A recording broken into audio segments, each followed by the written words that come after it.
Ridho Tuhanmu ada pada keriduan ibumu. Dikisahkan dari sahabat Anas bin Malik, semoga Allah meridhoinya. Di zaman Bani Israel, dulu ada seorang pemuda, yang jika ia membaca kitab Taurat, maka banyak pria dan wanita yang keluar rumah untuk mendengarkan bacaannya, karena bagusnya suara pemuda itu. Namun sayangnya, pemuda tersebut suka minum arak atau pemabuk. Suatu hari, ibu sang pemuda berkata kepadanya, "Jikalau orang-orang mengetahui bahwa kau ini suka mabuk, maka mereka akan mengusirmu."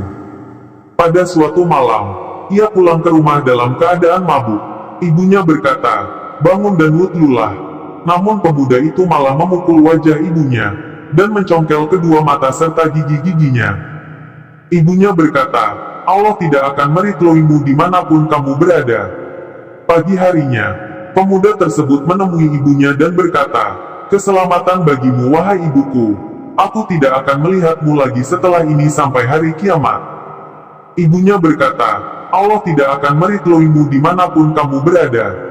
Kemudian sang pemuda pergi menuju ke sebuah gunung, dan beribadah kepada Robnya di sana selama 40 tahun, sampai-sampai badannya kurus kering. Ia menengadahkan kepalanya lalu berdoa, "Wahai Robku, jika engkau telah mengampuniku maka beritahukanlah kepadaku." Sejenak kemudian ia mendengar bisikan, "Ridhoku kepadamu tergantung pada ridho ibumu."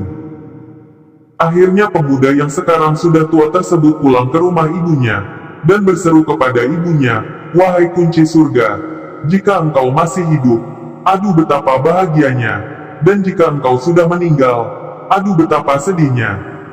Sang ibu dari dalam rumah berkata, "Siapa di luar sana?" Anaknya berkata, "Ini anakmu." Ibunya berkata, "Allah tidak akan meridhoimu." Kemudian sang anak menemui ibunya.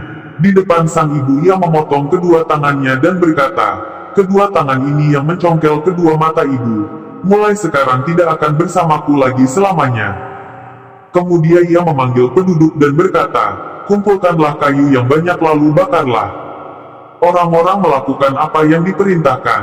Setelah apinya siap, sang anak tersebut juga bersiap-siap untuk melompat ke dalam api. Ia berkata kepada tubuhnya, "Rasakanlah api dunia sebelum merasakan api akhirat." Para penduduk memberitahukan hal itu kepada sang ibu. Maka ibunya berseru, "Wahai penenteram kedua mataku, kamu di mana?" Anaknya berkata, "Aku berada di antara dua api." Ibunya berkata, "Wahai anakku, semoga Allah meridhoimu." Setelah sang ibu berkata seperti itu, maka Allah Ta'ala memerintahkan malaikat Jibril. Jibril mengusap pada mata dan giginya sang ibu dengan sayapnya, maka mata dan gigi sang ibu kembali seperti semula. Kemudian Jibril mengusap kedua tangan anaknya, maka tangan tersebut kembali seperti semula, atas izin Allah Ta'ala. Wallahu a'lam. Kitab Nuzatul Majalis.